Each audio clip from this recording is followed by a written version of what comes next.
नमस्कार दोस्तों, स्वागत करते हैं आप सभी का कॉमर्स एंड टैक्सेशन सॉल्यूशंस में।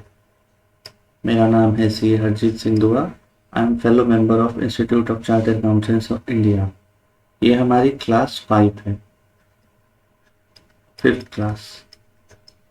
हमने कैपिटल गेन्स की बेसिक अंडरस्टैंडिंग आपको बताई थी section 45(1). Then what is capital asset according to section 2 of 14 subsection of income tax act। कुछ एक्सेप्शंस जो कैपिटल एसेट की डेफिनेशन में आते हैं। फिर हमने आपको ट्रांसफर का मतलब बताया था, ट्रांसफर कब होता है, किन केसेस में होता है।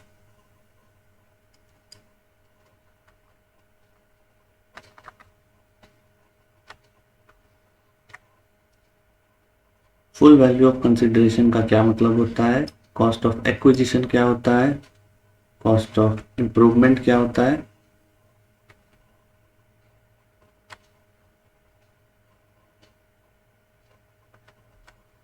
आज हम जानते हैं types of gains.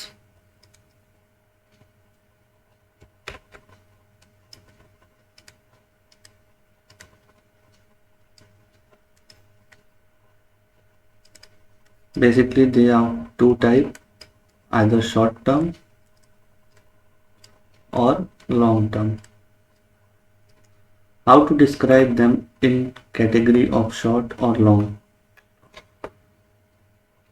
Income tax act में सेक्शन 2 सबसेक्शन 42A जिसमें ये बताया गया है, short term capital assets means asset held by NSSC for not more than 36 months immediately preceding the date of transfer। मतलब जिस दिन आपने ट्रांसफर किया उससे 36 महीने पहले से ज़्यादा का टाइम नहीं होना चाहिए। अगर 36 महीने से ज़्यादा का टाइम है, मोर देन, तो वो आपका कैपिटल एसेट बनेगा long term.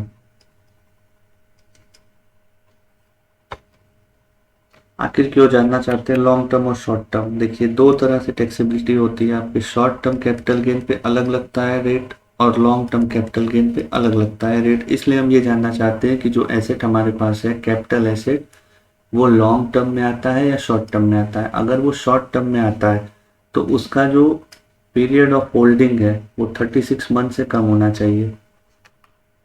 Then section 2 subsection 29A ये कहता है कि long term capital asset, long term means capital asset which is not a short term asset, यानी जो भी शॉर्ट टर्म एसेट नहीं होंगे वो आपके लॉन्ग टर्म कैपिटल एसेट बन जाएंगे। Thus, a capital asset held by an SSC for more than 36 months immediately preceding the date of transfer is a long-term capital asset and hence capital assets under 214। इसके कुछ exception होते हैं।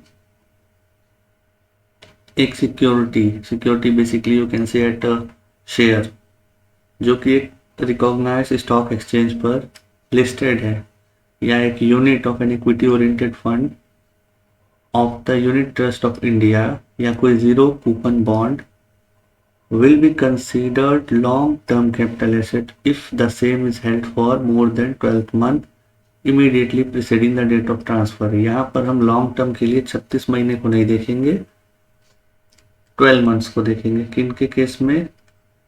If they are shares of listed equity, ठीक है। Further, share of a company जो कि listed नहीं है या एक इनमूवेबल प्रॉपर्टी है, बीइंग लैंड और बिल्डिंग और both, would be treated as short-term capital asset if they are held by SSC for not more than 24 months immediately preceding the date of transfer।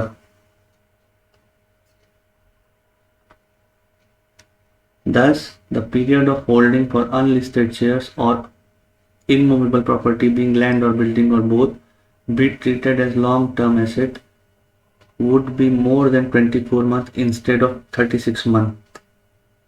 इन्होंने क्या बता दिया, बताते हैं आपको ब्रीफ में। अगर आपके पास कोई शेयर्स हैं लिस्टेड कंपनी के 12 महीने से ज़्यादा, तो आपके लॉन्ग टर्म कैपिटल एसेट्स बन जाएंगे। उस पर जो भी गेन लगेगा वो LTCG लगेगा। शॉर्ट टर्म के लिए आपको बताया अनलिस्टेड शेयर्स, इनमूवेबल प्रॉपर्टी,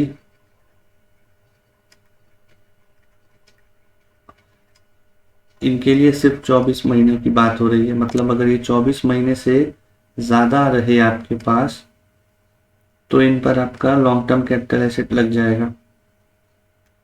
इनके केस में आपके, इन दोनों के केस में आपके अनलिस्टेड शेयर और इनमूवेबल प्रॉपर्टी केस में आपको 24 महीने देखने, 36 महीने नहीं देखने। यानी कि कोई भी ऐसा एसेट जो इनमूवेबल प्रॉपर्टी ना हो, जो अनलिस्टेड शेयर ना हो, जो लिस्टेड शेयर ना हो, उसके लिए हम 36 महीनों का होल्डिंग पीरियड कंसीडर करेंगे for categorising it this as long term. ठीक है,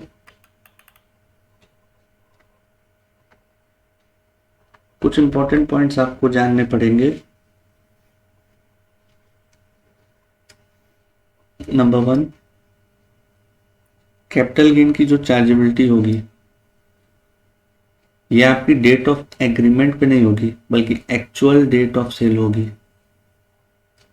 यानी जैसे आपने एग्रीमेंट किया 1 जनवरी 2021 को और आपने एक्चुअली जो ट्रांसफर ऑफ टाइटल यानी कि आपने दूसरी वाली पार्टी के नाम पर अपनी कैपिटल एसेट ट्रांसफर की, वो आपने की 4 मई 2021। तो आपका जो टैक्सेबिलिटी वाला प्रीवियस ईयर होगा वो हो जाएगा 21-22 एंड नॉट 2021 मतलब आपका फाइनेंशियल ईयर की बात कर रहे हैं, प्रीवियस ईयर की बात कर रहे हैं। Same view is taken in Alapati Venkata Ramya CIT versus this person Supreme Court judgment 1965, जिसमें यह बताया गया कि आपकी चार्जेबिलिटी उस साल में मानी जाएगी जिस साल में आपने एक्चुअली ट्रांसफर ऑफ टाइटल किया है उस प्रॉपर्टी का। यानी कि हमारे केस में 4 मई 2021 which is coming in previous year 2021 and 22। Next point, insurance receipt. सबसे पहले बताइए इंश्योरेंस रिसिप्ट आपको क्यों मिलती है? यदि आपके पास कोई कैपिटल एसेट है और आपको ये डर है कि कोई मिसहैपनिंग ना हो जाए, आपने उसका इंश्योरेंस करा दिया और कोई ऐसी मिसहैपनिंग हो गई, सपोज कोई फ्लड हो गया, टाइफन हो गया, कोई दंगे हो गए आपके, जिस वजह से आपकी कैपिटल एसेट जो है वो डिस्ट्रॉय हो गई। अब आपको इंश्योरेंस कंपनी जो क्लेम देगी that will be chargeable to tax in the year in which the same has been received. मतलब आप केवल एक ऑर्डर के नाम पर अगर आपको ये कह दिया जाए कि आपको कंपनसेशन मिलेगा 2 साल बाद, तो जिस साल आपको कंपनसेशन मिलेगा इंश्योरेंस कंपनी का उस साल वो टैक्सेबल होगा। Okay, then third important point is conversion of capital asset to stock is chargeable in the year in which such stock is sold। अब इसके ऊपर अपने एक एग्जांपल लेते हैं। सपोज करिए मेरे पास कोई कैपिटल एसेट है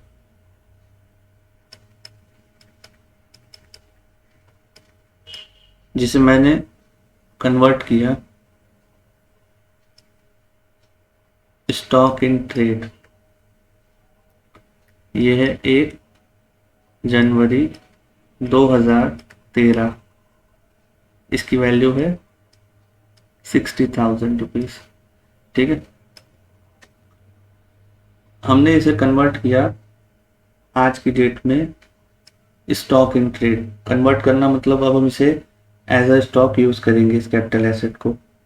ठीक है, इनकम टैक्स का प्रोविजन आपका ये कहता है जिस दिन आपने इसे ट्रांसफर किया, जिस दिन आपने अपने कैपिटल एसेट को ट्रांसफर किया, उस दिन का फेयर मार्केट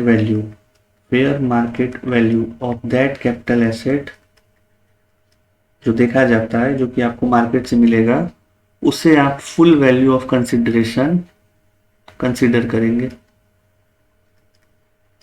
ठीक है, जिस दिन आपने ट्रांसफर किया उस दिन का फेयर मार्केट वैल्यू को आप फुल कंसिडरेशन मानेंगे for the purpose of calculating capital gain. ठीक है, अब सपोज करते हैं इसे हमने बेच दिया 1 लाख रुपए में। कब बेचा हमने? सपोज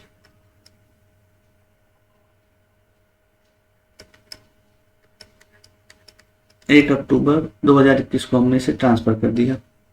तो ये ट्रांसफर ईयर आपका कब हो गया? 2021-22।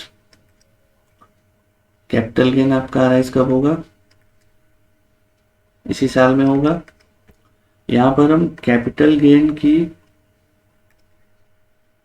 टैक्सेबिलिटी अलग से निकालेंगे और ये कंसीडर करेंगे कि इस डेट को, इस ईयर को, जिस जिस जिस पीरियड में आपका ये ट्रांसफर हुआ,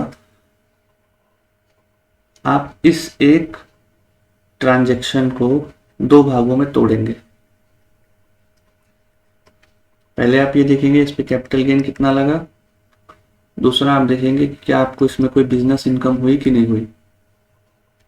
इसका विथ फिगर्स अपने एग्जाम्पल नेक्स्ट क्लास में देखेंगे। ठीक है, लास्ट पॉइंट इसका देख लेते हैं, इंपॉर्टेंट पॉइंट्स का। कोई कंपनसेशन अगर आपका कंपलसरी एक्विजिशन पर मिला है, जैसे गवर्नमेंट ने आपके कोई लैंड को कंपलसरी एक्वायर कर लिया, उस पर वो जो कंपनसेशन आपको दिया जाएगा that will be taxable in the year in which it is received. Suppose करते हैं कि आपके हिसाब से आपका जो कंपनसेशन है वो आपको कम मिला है, तो वहां पर जहां पर आपको एनहेंस्ड कंपनसेशन मिलेगा, सपोज करते हैं कि पहले आपको 5 लाख रुपीज मिला था, बाद में आपको गवर्नमेंट के ऑर्डर से 2 लाख रुपए और मिल गए, तो इस 2 लाख रुपए एडिशनल के लिए आपको कॉस्ट ऑफ एक्विजिशन और कॉस्ट ऑफ इम्प्रूवमेंट दोनों ही आपका नील हो जाएगा। ठीक है, थर्ड पॉइंट का एग्जांपल जो था फुल फ्लेज एग्जांपल, ये हम अपने नेक्स्ट क्लास में कवर करेंगे। Till then,